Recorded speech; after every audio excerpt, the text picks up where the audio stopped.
ഇൽമ് പഠിപ്പിക്കുക, ഇൽമ് പഠിക്കുക, അതിന്റെ പ്രചാരകരാവുക. ഇത് ചെറിയ ജോലിയല്ല പ്രിയപ്പെട്ടവരെ. മുതഅല്ലിമീങ്ങളെ കളിയാക്കുന്നവർ, മദ്രസ സംവിധാനത്തെ കുറ്റപ്പെടുത്തുന്നവർ, ഇതൊരു ആത്മീയ പരിപാടിയാണ്. ദുനിയാവിൽ അതുകൊണ്ട് വലിയ നേട്ടങ്ങളൊന്നും, ഒരു കുഞ്ഞ് 10 കൊല്ലം മദ്രസ പോയെന്ന് പറഞ്ഞ് ഉമ്മാക്ക് ദുനിയാവിൽ ഒന്നും കിട്ടാനില്ല. അതുകൊണ്ടല്ലേ മോളെ 4ാം ക്ലാസ് വരെ കഴിഞ്ഞാൽ പിന്നെ മോളെ മതപഠനം അവസാനിപ്പിക്കുന്നത്? എന്തുകൊണ്ടാണ്? ദുനിയാവിൽ ഉമ്മാക്ക് അതുകൊണ്ടൊന്നും കിട്ടാനില്ല. ഉറപ്പാണ്, ദുനിയാവിൽ മതപഠനം കൊണ്ട് ഒന്നും ഒരു ഉമ്മാക്കും വാപ്പാക്കും കിട്ടാനില്ല. ഈ മക്കൾ ഇവിടെ 300 മക്കൾ ഇവിടെ പഠിക്കുന്നു. 300 ഉമ്മയുടെ 300 വാപ്പയുടെ മക്കൾ ഇവിടെ പഠിക്കുന്നു.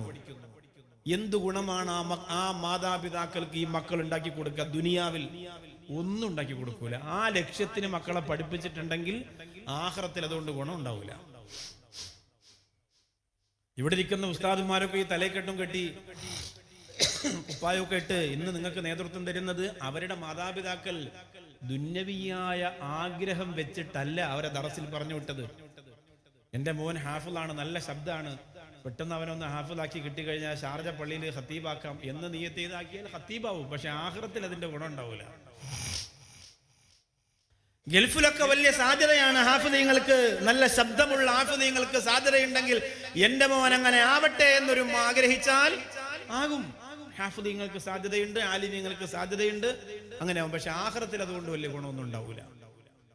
ദുന്യവിയായ മോഹമില്ലാതെ പഠിക്കുന്ന ഇൽമ്, അതിന്റെ പ്രചരണം, അത് ചെറിയ കാര്യമല്ല. അതുകൊണ്ടല്ലേ മഹാനായ വരവൂർ മുഹമ്മദ് കുട്ടി മസ്താൻ, എന്റെ ഹൃദയം പണയപ്പെടുത്തിയ ഒരു മഖാമാണത്. അദ്ദേഹത്തിന്റെ ആഗ്രഹം എന്താ? ജീവിതകാലത്തെ ആഗ്രഹം, എന്റെ വഫാത്തിന് ശേഷം ഇവിടെ കുറെ സ്ഥാപനങ്ങൾ, മുതഅല്ലിമീങ്ങൾ, ആലിമീങ്ങൾ നിറഞ്ഞു നിൽക്കണം എന്നതാണ്.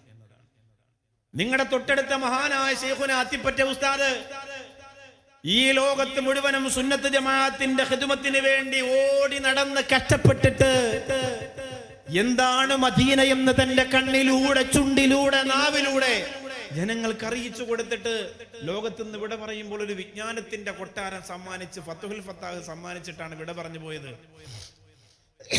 എന്തുകൊണ്ട്? അതിന് അത്രമേൽ പ്രാധാന്യമുള്ളത് കൊണ്ടാണ്.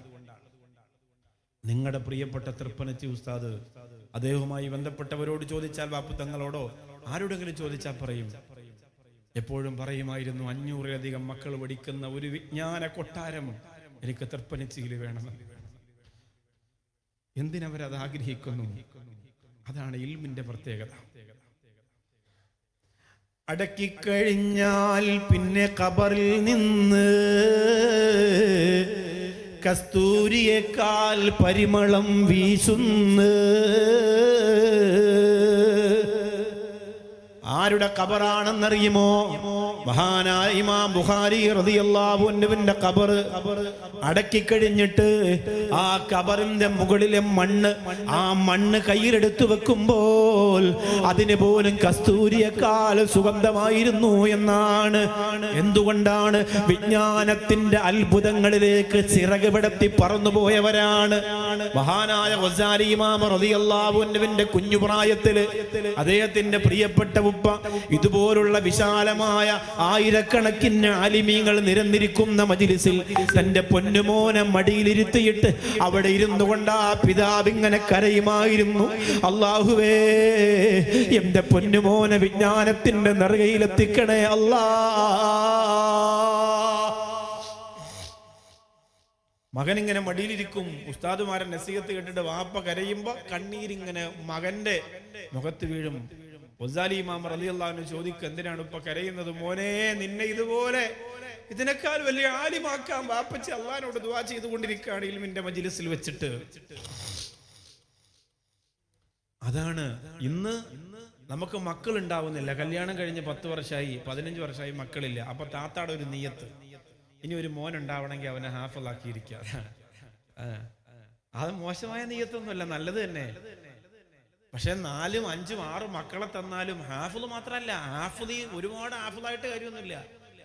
സുന്നത്ത് ജമാഅത്തിന്റെ ഹാഫിളാവണം. സലാം പറഞ്ഞിട്ട് അസ്സലാമു അലൈക്കും സലാം വീട്ടിയിട്ട് ദുആ ചെയ്യാൻ നേരമില്ലാതെ എഴുന്നേറ്റ് ഓടുന്ന ഹാഫിളീങ്ങളായിട്ട് വലിയ കാര്യമൊന്നുമില്ല. അതുകൊണ്ടാണ് ഈ വലിയ വലിയ മഹാന്മാരുടെ പേരിലുള്ള സ്ഥാപനത്തിന്റെ കീഴിൽ നമ്മൾ മക്കൾ പഠിച്ചാൽ സുന്നികളായ ഹാഫിളീങ്ങളായിട്ട് അവർ മാറും. നല്ല മധുരമായ ശബ്ദത്തിൽ ഖുർആൻ ഓതുന്നു, സലാത്ത് ഇല്ലൂല, നല്ല മധുരമായ ശബ്ദത്തിൽ തറാവീഹിന് ഇമാമത്ത് നിൽക്കുന്നു, ദുആ ചെയ്യൂല, അതൊരു കാര്യമില്ല. അത് നല്ല മധുരമുള്ള എത്ര ഗായകന്മാരുള്ളത് പോലെ തന്നെയാണ്, അതിൽ വലിയ പ്രത്യേകത ഒന്നുമില്ല. പക്ഷേ ഹൃദയത്തിൽ ജീവനുള്ള ഹാഫിള്, മഹാന്മാരെ കുറിച്ച് പറയുമ്പോൾ കണ്ണ് നിറയുന്ന കൽബിടറുന്ന ഹാഫിള്, മദീന കാണുമ്പോൾ ശരീരം തളരുന്ന ഹാഫിള്, അതാണ് ആവശ്യം. അങ്ങനെയുള്ള ഹാഫിളീങ്ങളെയാണ് തൃപ്പനിച്ച് എന്ന് വാർത്തെടുക്കാൻ പറ്റുള്ളൂ. നമ്മുടെ സുന്നത്തി ജമാഅത്തിന്റെ സ്ഥാപനങ്ങളിൽ നിന്ന് അങ്ങനെയുള്ള ഹാഫിളീങ്ങളെ കിട്ടുള്ളൂ. അതാണ് ഇൽമിന്റെ പ്രത്യേകത.